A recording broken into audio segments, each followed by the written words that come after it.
Buenas. Vamos a trabajar en este video con el texto del año 2010, Tauroética, del filósofo español Fernando Savater. Más concretamente, reconstruiremos su argumento sobre nuestra actitud moral frente a los animales. Con este objetivo, trazaremos el siguiente recorrido. Sobre la tauromaquia, igualdad de intereses, ¿debemos respetar todas las vidas? El sufrimiento y las necesidades de los animales, contrato y trato animal, animales de espectáculo, domésticos y bestias, la función simbólica de la tauromaquia. Savater reflexiona sobre la tauromaquia y sostiene que la polémica sobre esta debe abordarse desde un punto de vista filosófico, más concretamente ético. Y esto tiene dos implicaciones conectadas entre sí. Por un lado, poner en cuestión la apelación a la tradición o a los valores estéticos como fuente para su legitimación. Por el otro, conducirnos a repensar nuestra actitud hacia los animales y hacia la naturaleza. Veamos esto. El filósofo español reconoce que las corridas de toros son una tradición y que encierran valores artísticos, pero arguye que estos no son una fuente adecuada de legitimación. A este respecto, recuerda el caso de los castrati que, por muy elevados que fuesen los goces estéticos proporcionados por su voz, desde un punto de vista ético, su práctica no puede justificarse. Así las cosas, la actitud que debe tomarse frente a la tauromaquia no puede derivarse de sus valores tradicionales, estéticos o culturales, ni tampoco de la repugnancia o rechazo personal que se siente por ella. ¿Por qué? Porque, va a añadir, la sensibilidad de cada uno no puede convertirse en norma obligatoria para todos los demás. Por tanto, la cuestión debe afrontarse desde el punto de vista moral, pero no desde la moral personal de cada uno, sino desde la moral cívica que se vincula con lo que acepta o no la sociedad decente en la que queremos vivir. En forma de pregunta, ¿las corridas de toros deben ser consideradas cívicamente inmorales o no? Y, si la respuesta es afirmativa, en la medida en que esta práctica contradiga derechos fundamentales o principios éticos elementales, deberían ser prohibidas aunque tengan una raíz en la tradición, una dimensión artística o conformen la fuente de trabajo de numerosas personas. A propósito de esto, continúa Savater, la única forma en que esto sea así y las aspiraciones derogatorias tengan validez consiste en homologar a los toros con los humanos, esto es, modificar la consideración habitual de la animalidad. Esto equivale a formularse las siguientes preguntas. ¿Los humanos y los animales son iguales? ¿Cuál es la actitud ética adecuada frente a los animales? ¿Tenemos un contrato con los animales o solo formas de trato que debemos regular de modo específico, es decir, propio de su especie, pero distinto de la nuestra? En suma, se trata de pensar acerca de la manera adecuada de convivir con los demás seres vivos del planeta. Para analizar nuestra relación con los animales, Savater discute con Peter Singer, quien denuncia que los humanos somos especistas. Savater, por su parte, no niega esto. Señala que efectivamente somos especistas en tanto ponemos nuestra especie por encima de las demás. Esto es algo que se comprueba en nuestra dieta. Comemos seres irracionales, vacas, aves, cerdos, peces, pero no seres racionales. Reconstruyamos entonces la argumentación de Peter Singer elaborada por Savater. Singer sostiene que la prioridad que le asignamos a nuestra especie por sobre el resto de las especies se apoya en un prejuicio. Por ello, es necesario, por un lado, comprender que todos los animales son iguales y por el otro que hay que desacralizar la vida humana. Para ello, el filósofo australiano se apoya en una idea de Jeremy Bentham en la que éste concluye, cito, «La cuestión a plantear no es ¿pueden los animales razonar?, ni la de ¿pueden hablar?, sino la de ¿pueden sufrir?». En las propias palabras de Singer, si el hecho de poseer un mayor grado de inteligencia no autoriza a un hombre a utilizar a otro para sus propios fines, ¿cómo puede autorizar a los seres humanos a explotar a los que no son humanos? Singer argumenta que es un error convertir la racionalidad en el criterio único de la dignidad moral o de la obligación ética de ser tratados como fines en sí mismos. ¿Cuál debería ser el criterio entonces? Este debería ser la capacidad de tener intereses. Tal es así que deberíamos preguntarnos si el cerdo tiene interés en ser sacrificado para hacer jamones o si el toro tiene interés en ir a la plaza para ser engañado y lastimado. Singer responde que los humanos no tenemos derecho a imponerles esto. La razón estriba en que animales y humanos comparten el hecho de tener intereses, esto es, de disfrutar y sufrir con las cosas o con lo que les pasa. Por ende, mantener que todos los animales son iguales equivale a sostener que ningún animal tiene derecho a imponer sus propios intereses por sobre los intereses de los demás. Ahora bien, ¿qué responde Sabater a este planteo? Su tesis, de forma sintética, es que los animales no tienen intereses. A propósito de esto, se pregunta, ¿podemos hablar razonablemente de intereses cuando nos referimos a los animales? ¿O se trata más bien de una forma de antropomorfismo? Para contestar a estos interrogantes, Sabater analiza el concepto de interés. Afirma que la principal característica de los intereses es su carácter optativo, poder tenerlos o no. Justamente, la gran diferencia que mantiene con las necesidades estriba en que éstas no son electivas, no podemos renunciar a ellas. Gráficamente, no tiene sentido decir que tenemos interés en respirar o en alimentarlos, ya que se trata de necesidades dictadas por el instinto de supervivencia y en modo alguno opcionales. Justamente, agrega, la capacidad de renunciar es la que puede convertir la necesidad en mero interés, o sea, en un proyecto entre otros. Sin la posibilidad de renunciar no hay interés que valga. Por tanto, los animales tienen necesidades e instintos acuñados evolutivamente, pero no intereses.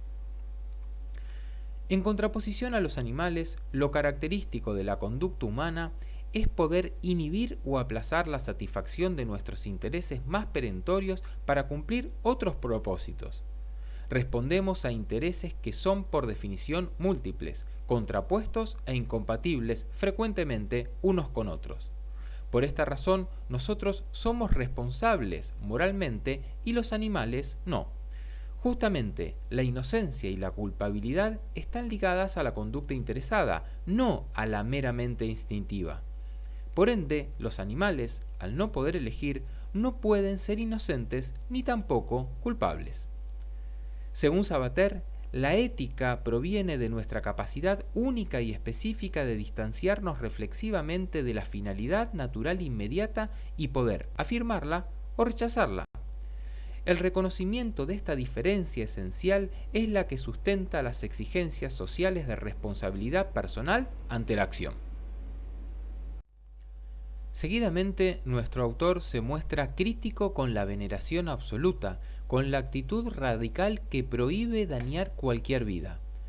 Argumenta que esto es incompatible con la conservación misma de la vida. ¿Por qué? Porque toda forma de vida, y desde luego la vida humana, se conserva y nutre indefectiblemente a partir de otras vidas. Por tanto, cualquier postura de esta índole no solo es incongruente con alimentarse de seres vivos, sino también con los tratamientos contra bacterias y otros medios utilizados para defendernos de los peligros que suponen esos vivientes para nosotros.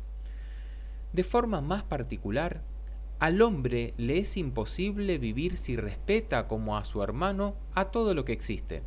En rigor, debe comer, hacer caminos, construir casas y fabricarse vestidos a costa de violaciones a esa fraternidad cósmica.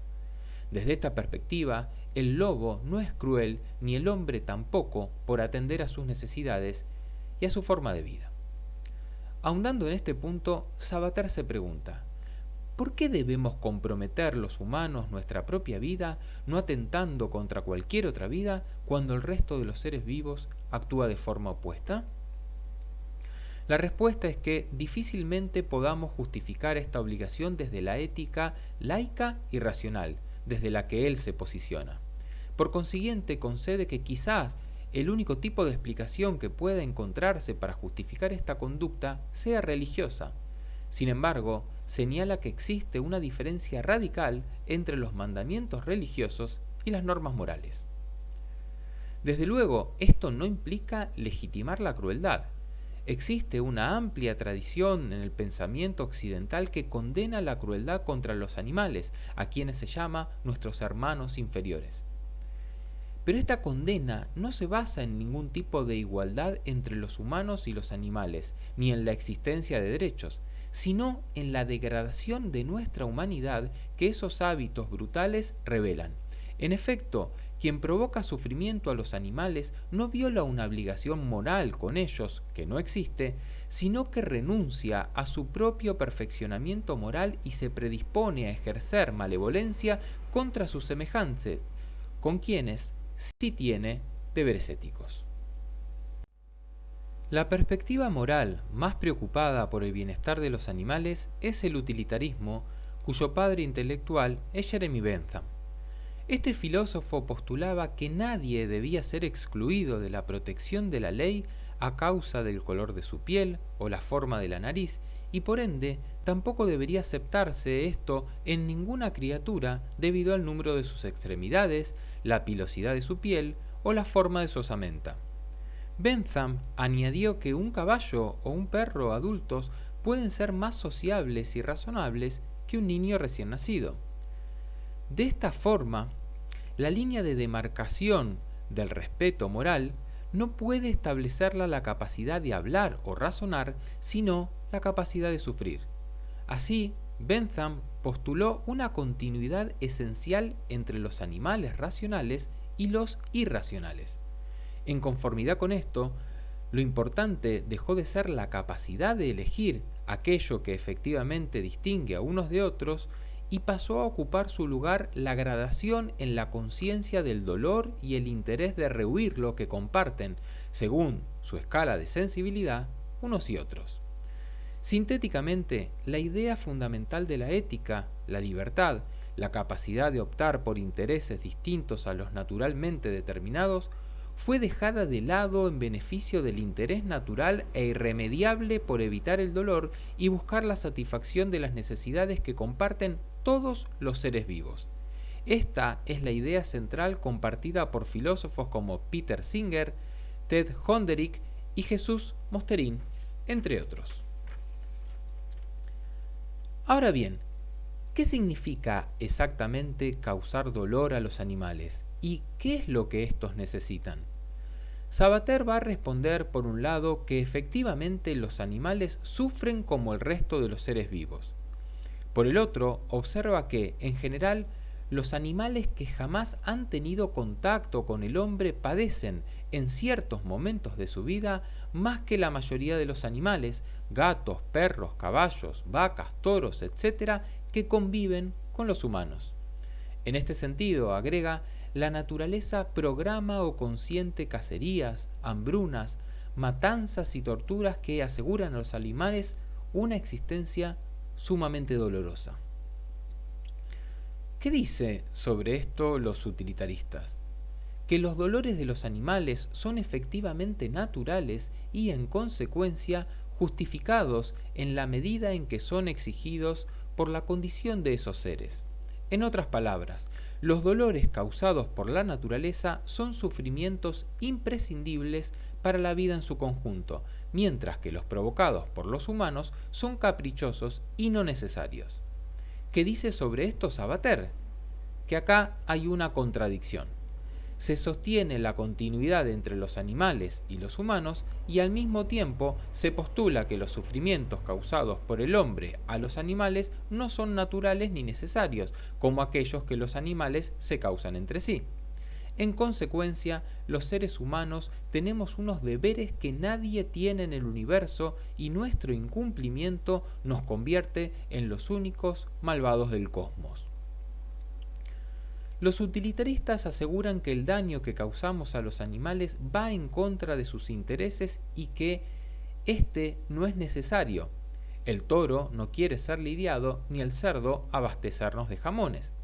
En este sentido, añade Sabater, Quizá ni siquiera el perro desee mover la cola al ver a su dueño o los gatos deseen ser castrados para ser impedidos de procrear. Pero, ¿en qué consiste el interés de los animales domésticos, aquellos que viven en simbiosis con el hombre desde hace siglos? Estos ya no responden a la mera evolución natural, sino que son el producto de la selección y cría orientada por la voluntad humana. Como resultado de este condicionamiento a lo largo de los siglos, para todos los animales domésticos, la evolución y la naturaleza tienen rostro humano. De esta manera, observa, si la evolución y la naturaleza espontáneas no son culpables de los seres que producen ni de los dolores que les proporcionan, ¿por qué debe serlo la evolución y naturaleza de rostro humano que ha producido ciertas variedades de animales y determinado su forma de vida? ¿Acaso los genes que aspiran a perpetuarse son legítimamente egoístas, pero los humanos no gozamos de la misma prerrogativa? Finalmente observa que sin esas necesidades y caprichos humanos no existirían perros, vacas, cerdos, caballos de carrera y toros bravos. En definitiva, concluye Sabater, los animales domésticos son obras de arte humanas, no productos espontáneos de la naturaleza. No son en sí ni para sí, sino para nosotros, los humanos. A continuación, Sabater descarta que pueda establecerse un contrato entre humanos y animales. ¿Por qué? Porque el contrato social se basa en el lenguaje y en la reciprocidad consentida, condiciones imposibles en la relación entre humanos y animales. De cualquier modo, aunque no pueda haber contrato válido ni tenga sentido preguntarse si los animales quieren ser lo que son, es decir, aquello para lo que la cría humana los ha determinado, sí es lícito cuestionar si el modo en que se los trata responde a ciertas consideraciones de decencia. Dado que los animales domésticos están bajo la protección y, en cierta medida, son responsabilidad de los humanos, se les puede reconocer un cierto tipo de interés en que no se les impongan padecimientos que desborden exageradamente el servicio que prestan a los humanos. Si bien el hecho de ser capaces de sufrir no los convierte en sujetos morales, Sabater admite que sí merecen consideración por parte de los agentes racionales que se benefician de ellos. A modo de ilustración, indica que tratar bien a las aves incluye aprovechar sus huevos y su carne, pero no ciertas formas de explotación industrial intensiva que omite cualquier consideración sobre su bienestar sensorial. En suma, la simbiosis implica ciertas obligaciones por nuestra parte. Nuestro filósofo cierra su argumentación a través de un análisis más específico en el que clasifica a los animales dentro de una escala jerárquica. En primer lugar, observa que los animales criados para el deporte o el espectáculo, como los caballos de carrera y los toros de lidia, ocupan un rango aristocrático por el trato privilegiado que comúnmente reciben. Paradójicamente, observa que sobre estos animales es por los que se expresa más compasión a pesar de ser los que viven mejor. A mucha gente le irrita que, por ejemplo, los caballos de carrera, los toros de lidia, formen parte de espectáculos elegantes de corte aristocrático. Se exige que los salvemos, que les ahorremos esos martirios estéticos. El peso del argumento radica en que se trata de juegos inútiles para gran parte de la población que ya tiene otros entretenimientos. Y, cuando no hay razones de utilidad, emerge una generosidad budista con las bestias. A continuación, distingue sin titubear a los animales domésticos. Comenta que asimilarlos a estos, que comparten con nosotros la obligación de ser sociables y producir beneficios, es algo relativamente sencillo gracias a la cría que les ha hecho adoptar la forma adecuada para este propósito. Con todo, destaca que los animales con los que convivimos en nuestras casas de la ciudad siguen padeciendo los males habituales de nuestra compañía. Los perros y los gatos, fabricados a nuestra imagen y semejanza, soportan nuestro cariño invasor y dominante, son castrados cuando así conviene y muchas veces abandonados. En contraposición a los animales domésticos, las bestias salvajes se resisten al mencionado proceso de asimilación y deben convertirse en ideales inalcanzables de gracia y libertad o en demonios que encarnan amenazas malignas dentro de nuestro esquema simbólico. Por último, menciona que la suerte de las ratas, polillas, cucarachas, pulgas, etc., es evidentemente penosa, dado que no cuenta con demasiados defensores y sí con exterminadores certificados para esta tarea. Seguidamente, Sabater observa que, a medida que nos refugiamos en nuestros entornos urbanos y nos alejamos de la simbiosis campesina con los animales, fue creciendo la idealización de estos y la compasión por su suerte. Con todo, cuando esta relación entre humanos y animales era más estrecha, el trato se basaba en una brutal familiaridad en la que estaba implícito que nos mantenía juntos el interés mutuo en el que, de vez en cuando, se les infligía a los bichos un trato doloroso.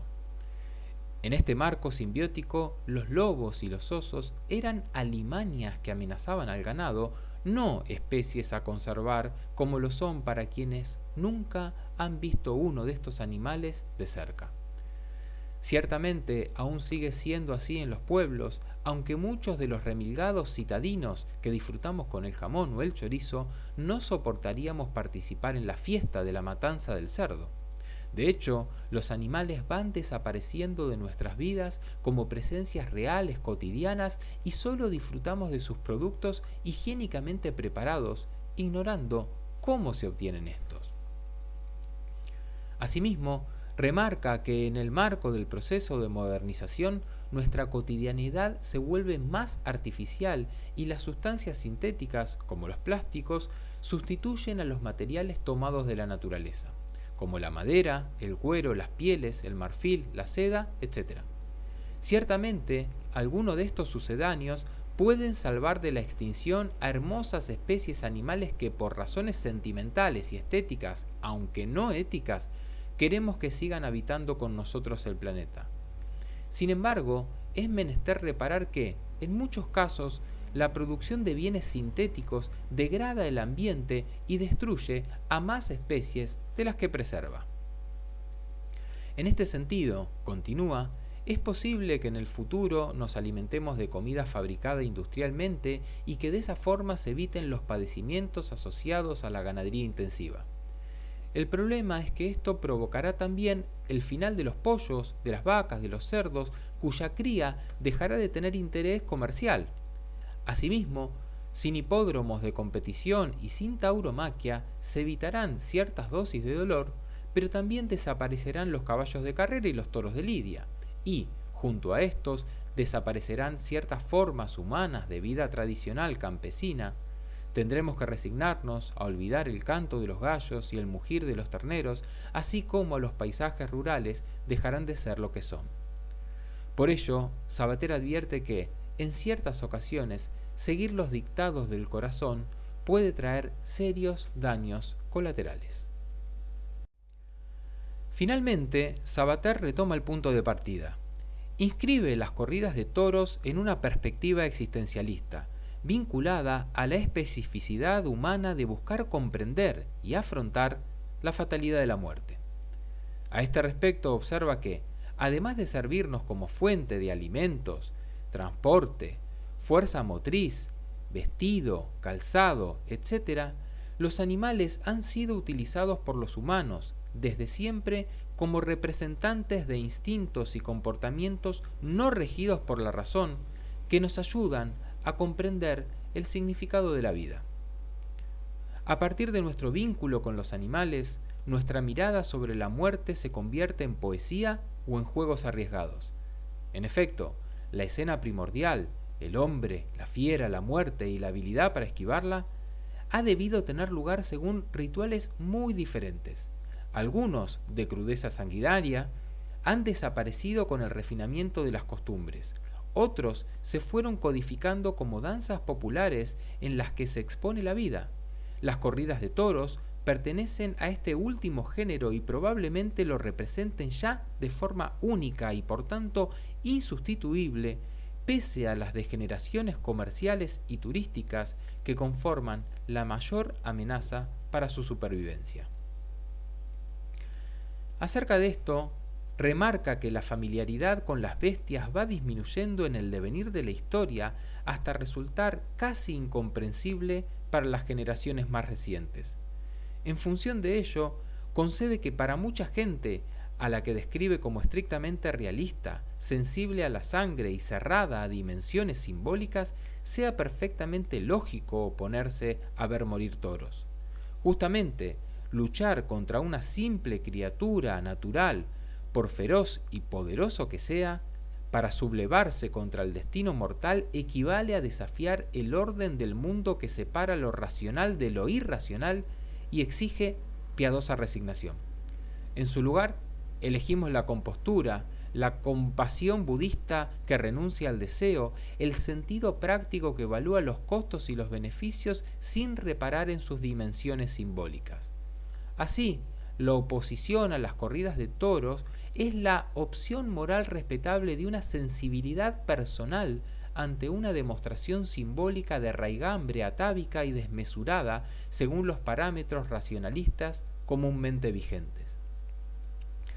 Sin embargo, continúa el filósofo español, la sensibilidad personal no puede fundar una moral única y obligatoria para todos.